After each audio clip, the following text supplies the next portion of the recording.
In today's parasha, we're going to find 3 insights that have radically changed my own life.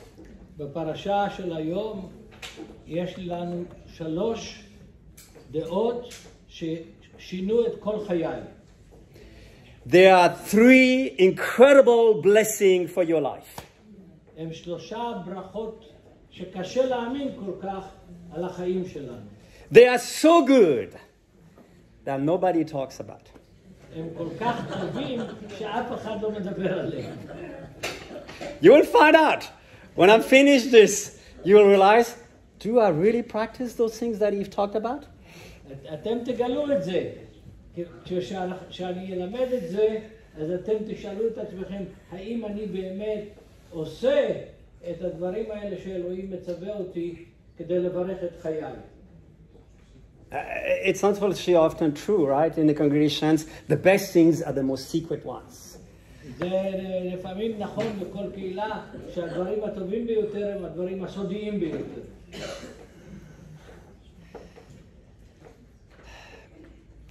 So let's start with the Numbers chapter 11 from verse 4 to 6. בואו נתחיל עם ספר במדבר, פרק 11, מפסוק 4 עד 6. The rebel with them began to crave other food, and again the Israelites started wailing and said, if only we had meat to eat. We remember the fish we ate in Egypt at no cost. Also the cucumbers, melons, leeks, onions, and garlic. But now we have lost our appetite. We never see anything but this manna. והאספסוף אשר בקרבו תאווה, וישובו ויבכו גם בני ישראל ויאמרו, מי יאכילנו בשר? זכרנו את הדגה אשר נאכל במצרים חינם, את הקישואים ואת האבטיחים ואת החציר ואת הבצלים ואת השומים, ועתה נפשנו יבשה ואין כל בלתי עם המן עינינו. For more than 400 years, they had been mistreated like slaves.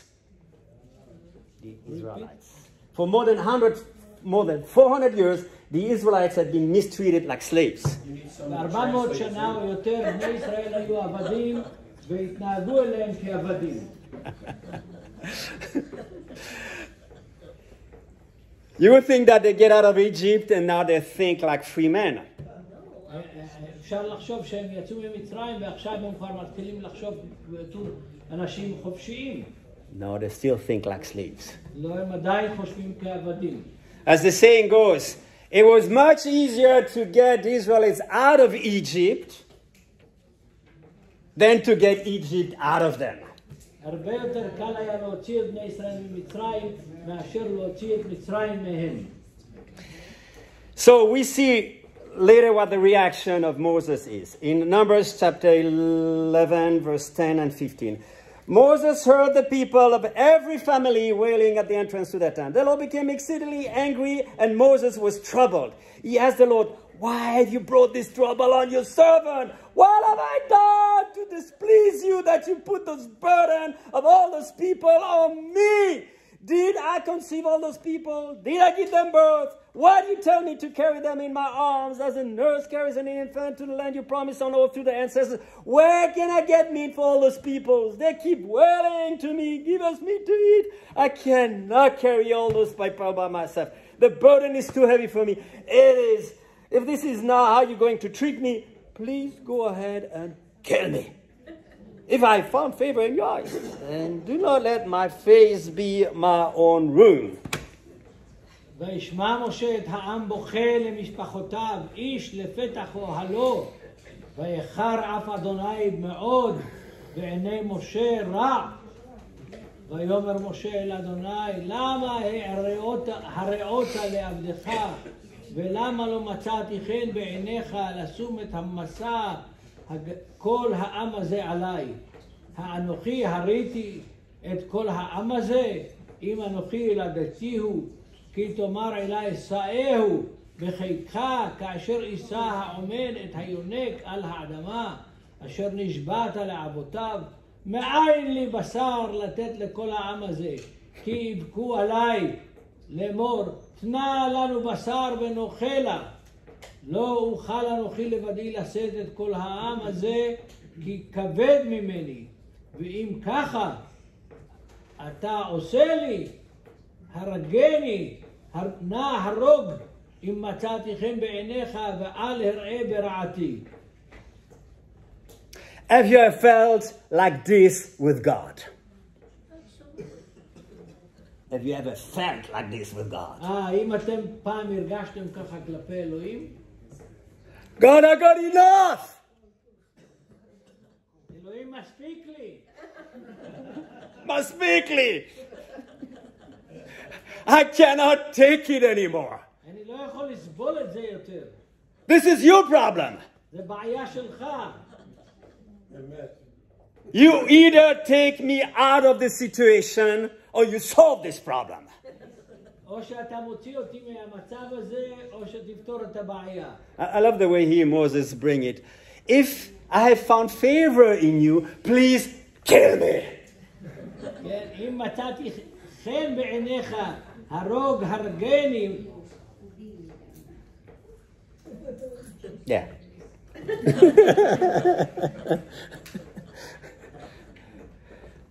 I remember in Odessa, at one point, a few years ago, when I had started a congregation, a Messianic congregation, I felt exactly this way. לפני מספר שנים באודסה, אחרי שהתחלתי קהילה משיחית באודסה, אני גם הרגשתי ככה. גם אני היום. I said, I cannot take it anymore, Lord. אני לא יכול לסבול את זה יותר.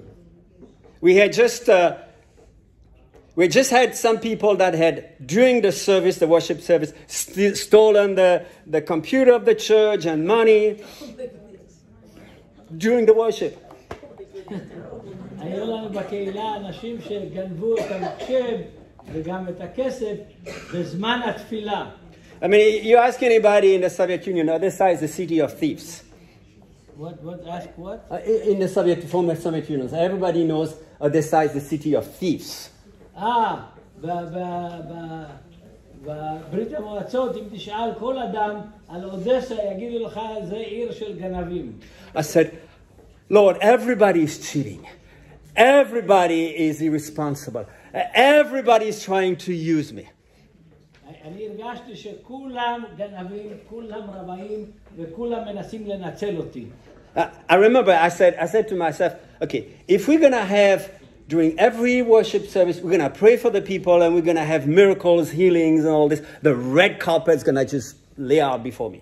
אני הרגשתי שאם יהיה לנו באספות ריפוי ותפילה והלל והכל יהיה מצוין, אז הקהילה תפרוס לפניי שטיח אדום. גם אני הרגשתי פעם כך. Miracles, we had a lot. ניסים היה לנו הרבה. A lot of people were being healed. הרבה אנשים נרפאו. You know what happened? אתם יודעים מה קרה?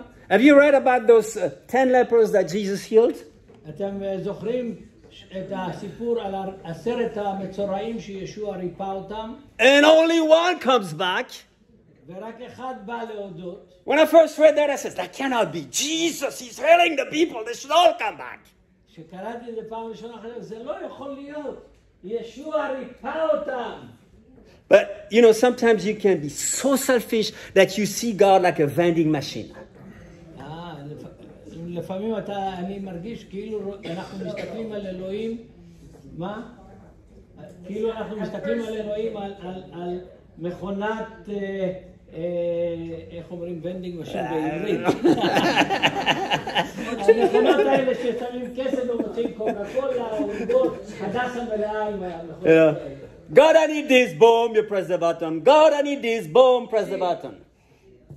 אלוהים, אני צריכה את זה, תלחץ על הכפתור. That's the only way that some people see God. יש אנשים שמסתכלים על אלוהים בדיוק כך. Because that's the only way they see others. בגלל שככה הם מסתכלים גם על האנשים האחרים בסביבם. So I came to that point, I said, God, here's the deal. You are going to take out all my financial support And then I can explain to the congregations, listen, I cannot stay anymore among you, that I don't have enough money. אז אני התפללתי לאלוהים, אלוהים, תחתוך את כל התמיכה הכלכלית שלי, ואז אני אגיד לקהילה, אני לא יכול להישאר פה יותר, שאין לי כסף. Guess what God has done? תנחשו מה אלוהים עשה. He doubled the money. אלוהים הכפיל את התמיכה הכלכלית. I start to have more money than I've ever received. I mean, the message was clear. You are going to stay here. אלוהים הכפיל את התמיכה הכלכלית שלי, והמסר של אלוהים אמר לי, אתה תישאר פה. And you are going to learn the lessons that we see here. אתה תלמד את השיעור שאנחנו רואים כאן היום. So, in Numbers chapter 11, verse 16 to 17, it says, the Lord said to Moses, bring me 70 of Israel's elders who are known to you as leaders and officials among the people. Have them come to the tent of meeting, that they may stand there with you. I will come down and speak with you there, and I will take some of the power of the Spirit that is on you and put it on them. They will share the burden of the people with you, so that you will not have to carry it alone. ויאמר אדוני אל משה, האספה לי 70 איש מזקני ישראל אשר ידעת, כי הם זקני העם ושוטריו, ולקחת אותם אל אוהל מועד והתייצבו שם עמך. וירדתי ודיברתי עמך שם, והאצלתי מן הרוח אשר עליך ושמתי עליהם, ונשאו איתך במסע העם, ולא תישא אתה לבדך. So when you're surrounded by impossible, difficult people, כשישוע הרגיש שהמצב הוא קשה מאוד ובלתי נסבל, when life is so heavy on you, ושהחיים ממש מכבידים עליו, what do you need? מה אתה צריך? מה אתה רוצה? God sent to Moses people, friends who could share the spirit and the burden of Moses. אלוהים שלח למשה אנשים שיכלו להתחלק גם ברוח של משה וגם במסע שהיה על משה. Jesus left us a model that unfortunately very few of us are practicing. ישוע השאיר לנו מודל, דוגמה, שחלק קטן מאיתנו בעצם משתמשים בה. When he came on earth, he didn't start a school or a big organization. He took just a few friends. ישוע לא לקח בית ספר גדול וארגון גדול, אלא לקח כמה ידידים איתו. He had 9 disciples that were close to him. היה לו 9 תלמידים שהיו קרובים אליו. And then he had 2, James and Peter, that were very close to him. והיו 2 שהיו מאוד מאוד קרובים אליו. So that he could, יעקב and Peter. ופטרוס. so that he could take them, in the most difficult time of his life, in the Garden of Gethsemane, for instance. תלמידים שהיו כל כך קרובים אליו, שברגעים הכי קשים בחייו, הוא לקח אותם איתו, כמו בגן הקבר. Or in the most glorious time, like the Transfiguration Mount. He took them as well. What? He took them, the two as well, in the mountain of Transfiguration. הוא לקח את אותם תלמידים שלו להר ההשתנות, ששם הוא השתנה וראה את משה ואליהו. And then he had John. He's the one that he loved. ושם הוא לקח את יוחנן, השליח שהוא אהב. You see the model that we have? אתם רואים את הדוגמה, את המודל שיש לנו? You surround yourself with some people that really, like a small group, then you have some very close friends, and then you have a best friend. ישוע היה לו תלמידים שהיו מאוד קרובים אליו, והיה לו אז גם תלמיד אחד שהיה החבר הכי טוב שלו. If only you could have somebody in your life like Paul had with Timothy. אם יכולתם שיהיה מישהו בחיים שלכם כמו שפאולוס היה עם תימותיוס. When he says, you know everything about my life. שהוא אמר לתימותיוס, אתה יודע את הכל על החיים שלי. We've gone through everything together. עברנו את הכל ביחד. Or you could have like David who said about Jonathan that your love was so good that it was even better than the love of woman. כמו שדוד ויונתן היו חברים כל כך קרובים, שדוד אמר שאהבתך לי יותר מאהבת אישה. You see, Jesus said, love one another as I have loved you. ישוע ציווה אותנו, אהבו איש את רעהו כפי שאני אוהב אתכם. He left us a model that we should have relationships like he had. הוא השאיר לנו דוגמה, מודל, שהיחסים שלנו אחד עם השני כמו היחסים שלו עם תלמידיו. In Odessa, God gave me Pasha. In Odessa? באודסה אלוהים נתן לי אדם שנקרא פשע. Pavel. Okay? He was absolutely my best friend. הוא היה החבר הכי טוב שלי. I could have died for him. אני הייתי מוכן למות בשבילו. I know he would have given his life for me. אני יודע שאם היה צורך אז הוא היה מוכן למות בשבילי. Every morning we'd be running to the beach, כל יום רצנו בחוף הים. lifting up iron, weights, מרימים משקלות. and then swimming in the freezing waters of the Black Sea. ושוחים בים הקפוא, הקר, בים השחור. 1, 2, 3 degrees. Okay. שהיה במעלה אחד או שניים או שלוש. And then after we would spend half an hour in prayer. ואז עברנו חצי שעה בתפילה. And then we'd be working together in the ministry the whole day. ואז אנחנו עבדנו ביחד בשירות האדום כל היום. This is the kind of friendship that has absolutely changed my life that I wish you to have. זה סוג הידידות ששינה את חיי, ואני מאחל לכם שיהיה לכם ידידות כזאת. It is good to have a wife or husband whom you can call him or her your best friend. זה טוב שיהיה לכם בעל או אישה שאתם יכולים לקרוא להם גם החבר הטוב שלי או החברה הטובה שלי. And God wants that. ואלוהים רוצה את זה. But God wants you as well to experience this amazing relationship that you can have with somebody of the same sex. ואלוהים רוצה שיהיה לכם גם את הקשר האמיץ שיש לפעמים עם מישהו מאותו מין. It is an amazing blessing. זה ברכה נהדרת. You may say, well, I don't have that. Never had that. אתם יכולים להגיד, לא היה לי את זה ואף פעם לא היה לי. Well, the motto is in the scriptures, pray and seek for that.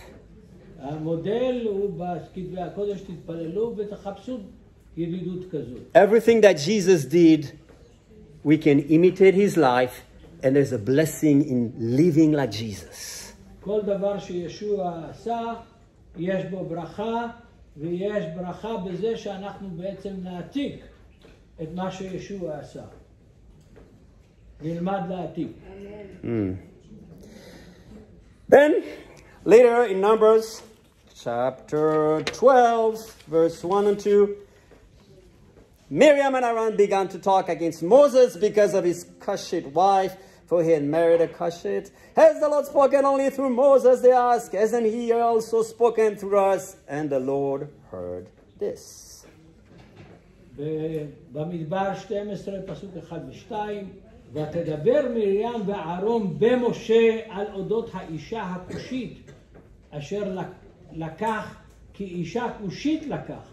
ויאמרו, הרק אך במשה דיבר אדוני, הלא גם בנו דיבר, וישמע אדוני. We see that later, the Lord strikes her with leprosy.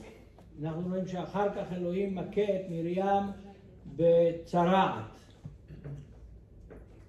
We could have a little bit more of this in congregations today, right? Would be nice. Be nice. they would less criticize us, right? I'm translating. No comment. The problem is there will not be a whole lot of people left. הבעיה היא שלא יישארו הרבה אנשים כאן. God is merciful. Huh? אלוהים מלא חסד. But it shows how absolutely serious it is not to slander the leaders of your congregation. זה מראה לנו כמה דבר רציני לא להוציא דיבה נגד המנהיגים של הקהילה. But I think there's a general principle. God is against every form of gossip. אבל יש עוד עיקרון מרכזי שאלוהים פשוט הוא נגד כל רכילות. To say things in the back of others is a sin. להגיד דברים מאחורי גבם של אחרים זה חטא. God wants us to have excellent relationships. God Wants us to have excellent אלוהים relationships. רוצה שיהיה לנו קשרים אמיצים ומצוינים. Look in Matthew chapter 5 from verse 23 to 24. תסתכלו בצורת מתתיהו, פרק 5, פסוק 23 ו-24. Therefore, if you're offering your gift at the altar and there remember that your brother or sister has something against you, leave your gift there in front of the altar. First go and be reconciled to them. Then come and offer your gift. לכן אם תביא את קורבנך אל המזבח ושם תזכר כי אחיך דיבר נגדך, עזוב את קורבנך שם לפני המזבח ולך תחילה להתרצות לאחיך ואחר כך בוא והקרב את קורבנך. Jesus is here probably in Galilee talking to people living there. And he says, if you are in Jerusalem and you're offering your gift.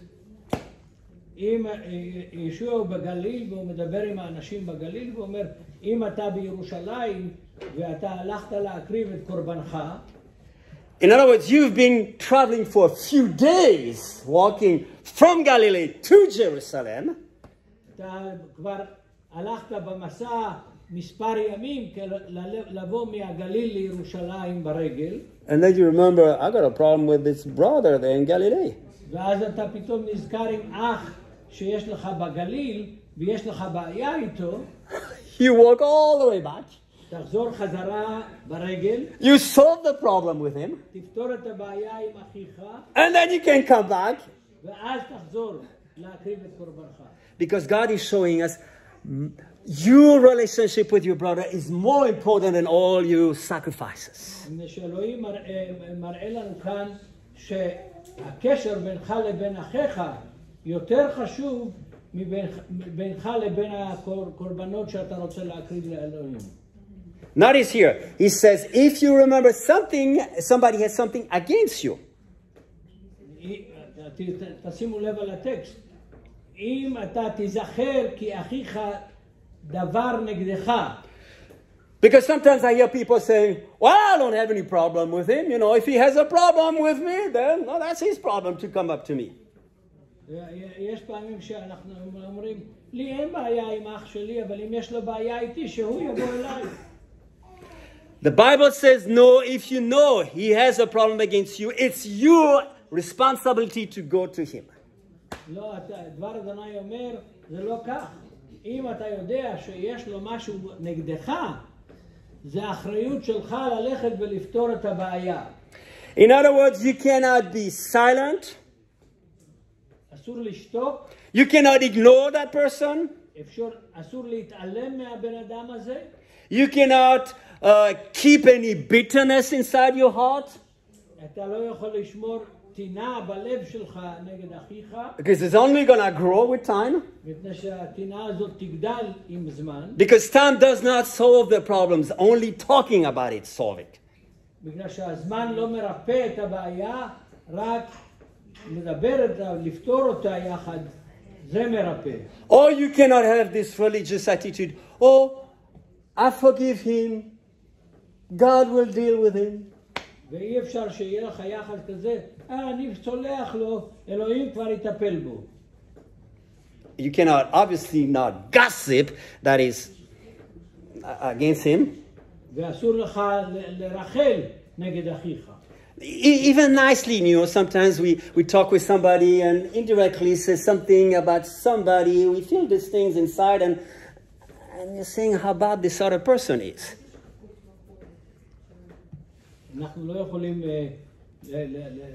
לשוחח על זה עם אחרים ולדבר על זה ולעזוב את זה, לשכוח את זה, להתעלם מזה.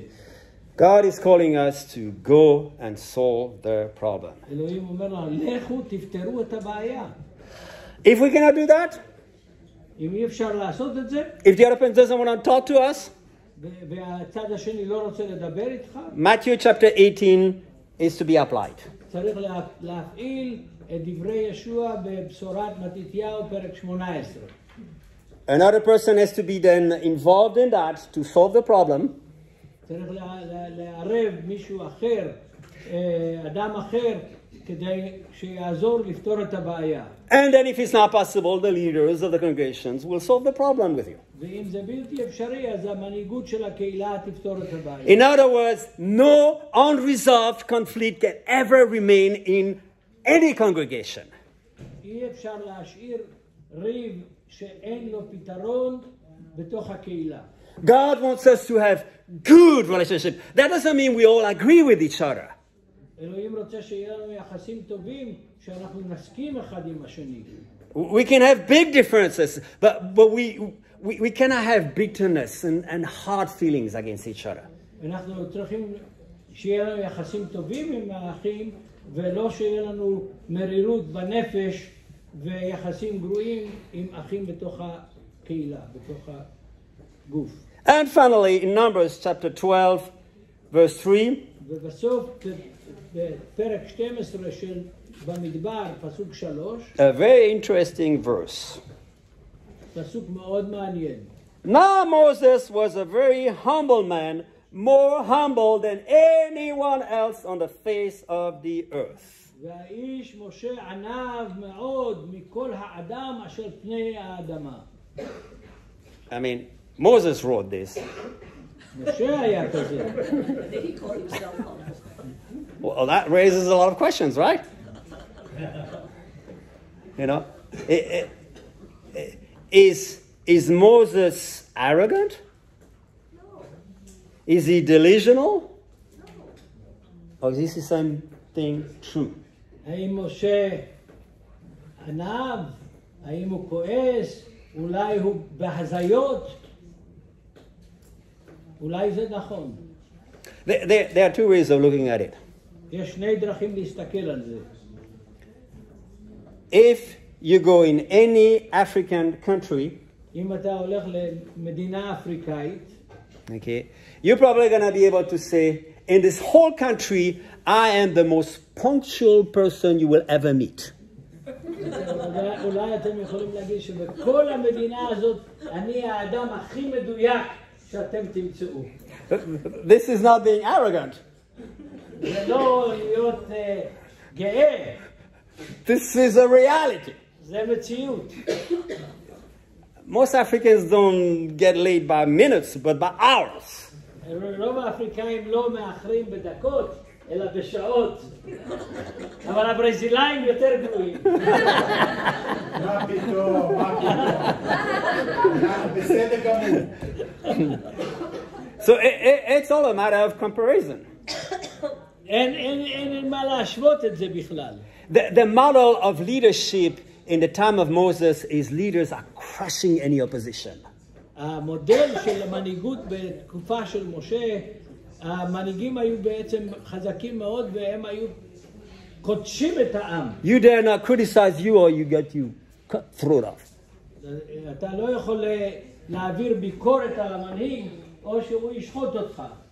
But Moses is willing to be patient, to even accept some criticism and even to pray for these offenders. אבל משה מוכן לקבל את הביקורת ואפילו להתפלל בשביל אלה שנגדו.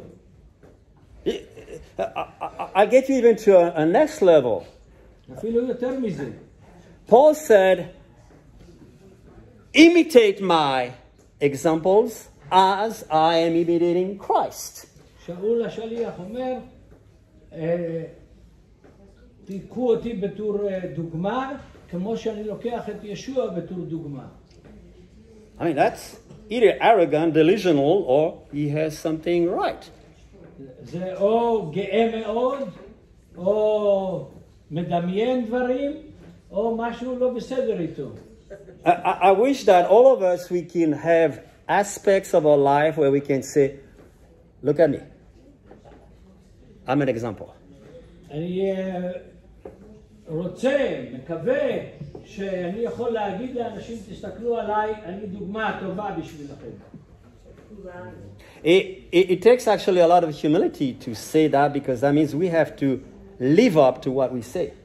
זה צריך להיות ענב מאוד כדי להגיד דבר כזה, מפני שמי שאומר דבר כזה צריך בעצם לעמוד ולחיות In את המצב הזה. the New Testament, to be elected as an elder, you have to be blameless.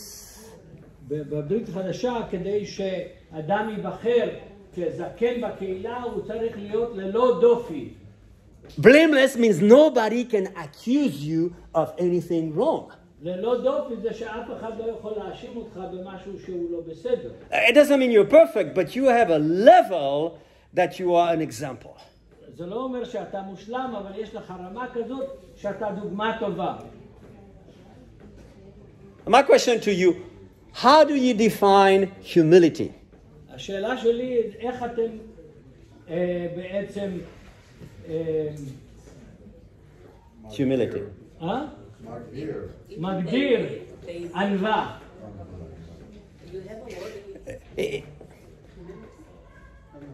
Just, if you had, let's say, 3 characteristics or more, what would you say? What is a humble person? אם אתם צריכים 3 נקודות כדי להגדיר מי זה אדם ענב. Is it like this undefinable feelings of a certain atmosphere? Or can you characterize it? האם אפשר להיות ענב זה משהו בלתי ניתן להגדרה, או שאפשר להגדיר את זה? I'll tell you what it is not.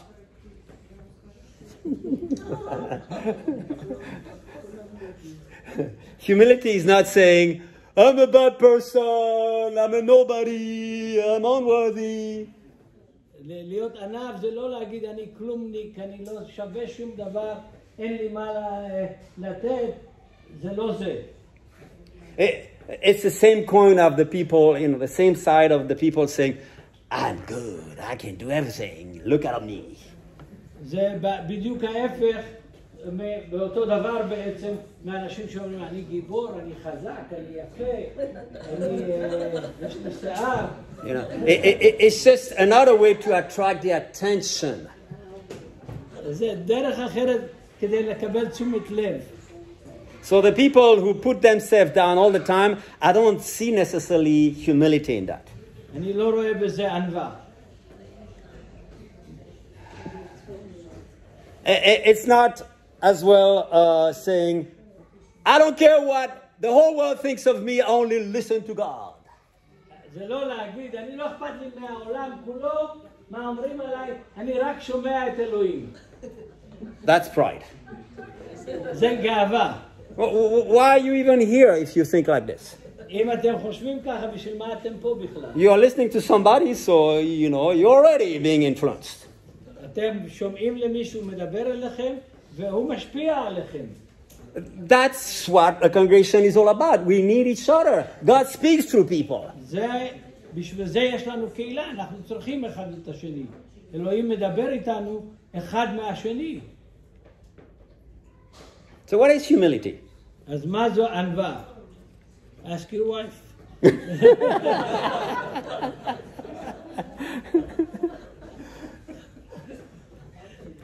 Well, humility is listening to your wife. זה סיבון. העולם הוא חלום. It's not si bon. It's not always sweet. But No, first of all, it starts with God. זה מתחיל מאלוהים, ענווה מתחילה מאלוהים. If you're able to say, God, show me who I am really. מתחילים מזה שאומרים, אלוהים, תראה לי אתה מי אני. And if you're really facing God, ואם אתה בעצם עומד פנים מול פנים עם אלוהים, you may experience what all the prophets have experienced in the presence of God. God, I'm a sinner. אתם תחוו את מה שכל הנביאים חוו, שהנביאים רואים את עצמם כאנשים חטאים. If you're not even willing to say, God, show me who I am, you're probably not going to want to listen to anybody else. ואם אתם תגידו לאלוהים, תראה לי מי אני, אולי אתם לא תרצו לשמוע אף אחד אחר אחרי זה. But then a humble person for me is somebody who takes corrections and seeks advice. אדם ענב הוא אדם שיכול לקבל שאנשים אחרים מתקנים אותו, ושהוא יודע לחפש עצות. The book of Proverbs is full of that. מה? The book of Proverbs, משלי מלא מהוראות איך להיות ענב.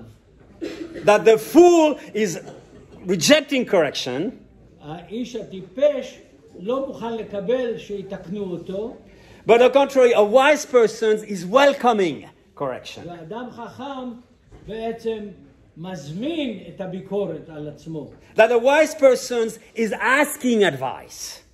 ואדם חכם מבקש מאחרים עצות. He's looking for directions. He's not like, I know it all, nobody's going to tell me nothing. הוא לא אומר, אני כמו אלוהים, אף אחד לא יכול להגיד לי שום דבר, לא תודה. Are you in relationships with close friends where you can receive the truth of who you are? האם יש לכם חברים מספיק קרובים שאתם יכולים לקבל את הביקורת שיתנו לכם ויגידו לכם מי אתה באמת? יעריכו אותך באמת. In fact, I'm giving you a challenge that probably you have never done in your entire life. אני אאתגר אתכם באתגר שאולי אף פעם בחיים שלכם לא עשיתם אותו. Ask 3-5 of you best friends who have known you for many years. תשאל את החברים הטובים שלך, 2, 3, 5 חברים הכי טובים שלך שמכירים אותך הרבה שנים. What do you see of my good qualities and what do you see of the things that I need to change in my life? מה אתם חושבים יש את הדברים הטובים שלי, את העקרונות הטובים שלי, ומה אתם חושבים שאני צריך לשנות? You're going to suddenly wake up. ואתה פתאום תתעורר. You're going to realize, my goodness, everybody sees the same problem. מה? כולם בעצם רואים את אותה בעיה. I never thought I had that problem. אני לא חשבתי שיש לי את הבעיה הזאת. I mean, if you really want to change, אתה באמת רוצה להשתנות? somehow, unless you have a God speaks directly to you, he speaks as well through others, right? איכשהו, כשאלוהים מדבר איתך ישירות, אתה גם מדבר עם אחרים. We easily see what is wrong in others, right? אתה רואה מה לא בסדר עם האחים שלך, אלה שסובבים אותך. Could there be that they too have something to see in us? האם זה אפשרי שגם הם רואים אותך ויודעים מה לא בסדר איתך? I'm not saying that we should do that in front of the whole group, It's useless and, doesn't work. אי אפשר לעשות את זה עם קבוצה גדולה, זה לא עובד. But with people who really know you, אבל עם אנשים שהם באמת מכירים אותך, humility is being able to be in touch with God, others, and yourself. ענווה זה שאתה מקושר עם הקדוש ברוך הוא, עם אלוהים, ועם אחרים. And the final expression for me of humility is the ability to listen to what others are thinking. ואחד הדברים החשובים ביותר בענווה זה לשמוע את מה אנשים אחרים חושבים. להיות מוכן לקבל את המחשבות של האחרים.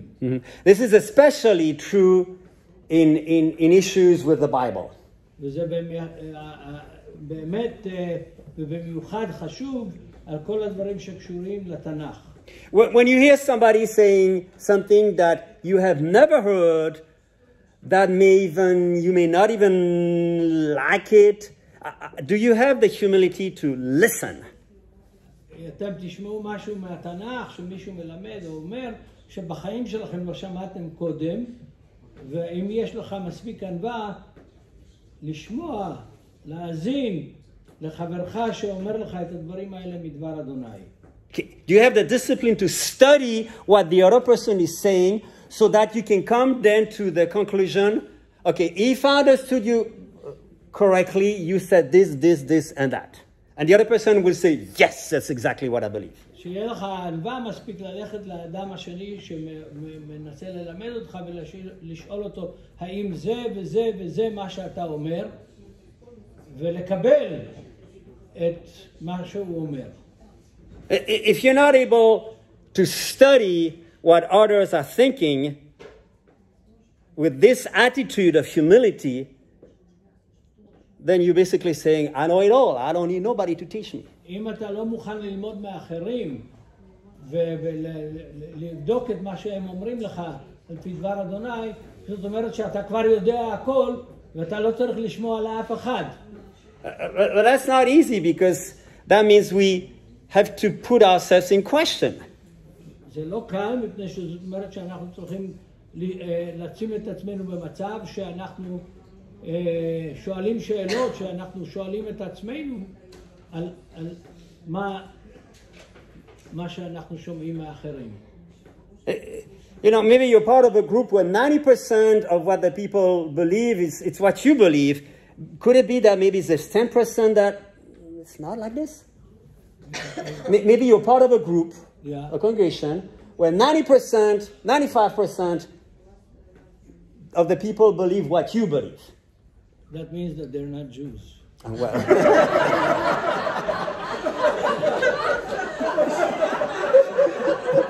That's for the Dutch. That's for the Dutch.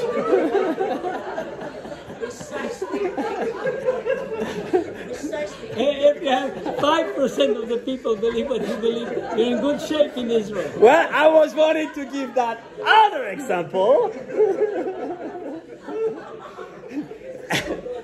If you're part of a group where you are in disagreement with most people, can you still listen and try to learn? אם אתה נמצא בקבוצה של אנשים שרוב האנשים חושבים אחרת ממך, האם אתה מוכן לשמוע וללמוד מהם? Again, you don't have to agree with the others. אתה לא חייב להסכים עם האחרים. But I believe you have the obligation to listen, to study, to get to the point where you can say, okay, I understood exactly what you're saying. אתה לא חייב להסכים עם האחרים, אבל אתה צריך לשמוע וללמוד ולהגיע לנקודה שאתה אומר, אני מבין מה כוונתך, למה אתה מתכוון. Truth sets us free, but before that, it completely wipes us out. האמת משחררת אותנו לחופשי, אבל לפני זה היא קוטלת אותנו. Humility is good, but it's very humbling. ענווה זה דבר טוב, אבל זה באמת הופך אותנו לענבים.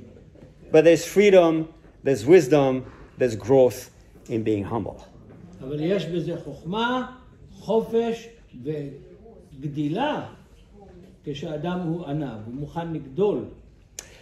So my friends, I wish you to have the kind of friendships like we see in the Bible. אני מאחל לכם שנראה את הידידות שאנחנו רואים בתנ"ך. So that you're going to have people that carry your burdens and your spirit with you.